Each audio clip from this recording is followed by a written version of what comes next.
Hi everyone, I'm sitting here live in New York City with Deborah. Round of applause. And I'm interviewing her on her interactions with other differences, races, and classes. So, first question, how do your family members explain their beliefs about and attitudes towards different race or class groups? Well, I believe that I'm not prejudiced, and I'd like to believe that we look at everyone with an open mind. I also believe that it's hard to be a minority. For example, I have a friend with full Chinese parents, and they told their 3 kids that they have to marry someone of full Chinese descent.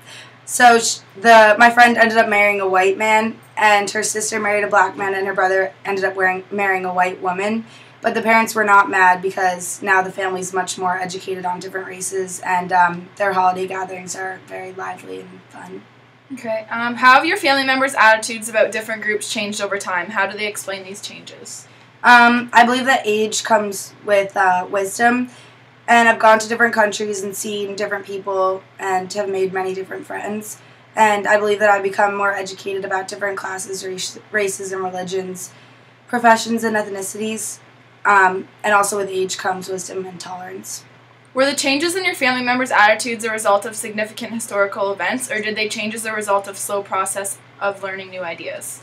I believe that it is a slow process of learning new ideas because living in the New Jersey, New York area, we're exposed to a very diverse crowd.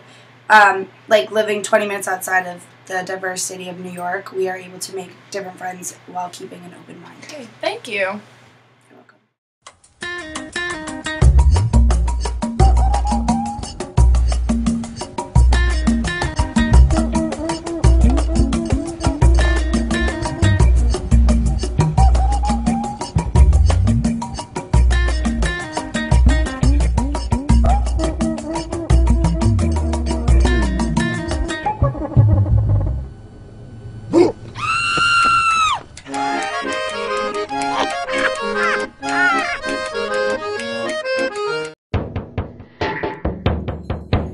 So many different faces coming from different places. Fighting racism is like fighting a war. We don't need sorrow and Pain no more.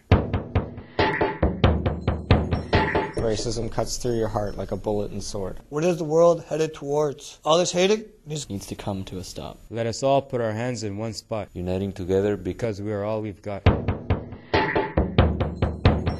We'll see some change if we all do our part. Now take the time to realize we're all the same inside. Let's make a culture of peace as we drop our pride. Turn off the lights on racism.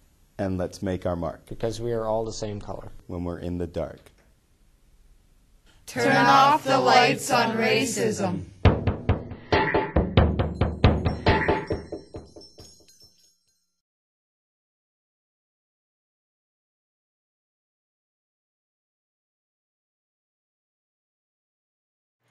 I'm here with Molly on the topic of race and social class. How do your family members explain their beliefs about or attitudes toward different races or class groups? Well, I don't believe we're prejudiced at all, but living in the North Country, we're not surrounded by very many ethnic groups, so learning about other cultures isn't given to us. When my children were little, we had fresh air children. They came from New York City, mostly the Bronx. They're of color. I wanted my children to get a sense of how other people lived. How have your family members' attitudes about different groups changed over time, and how would you explain these changes?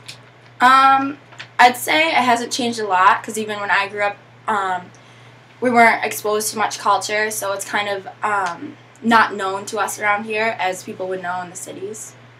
All right, and were the changes in your family members' attitudes a result of significant historical events, or did they change as a result of a slow process of learning new ideas? I'd have to say it was a process of slow learning.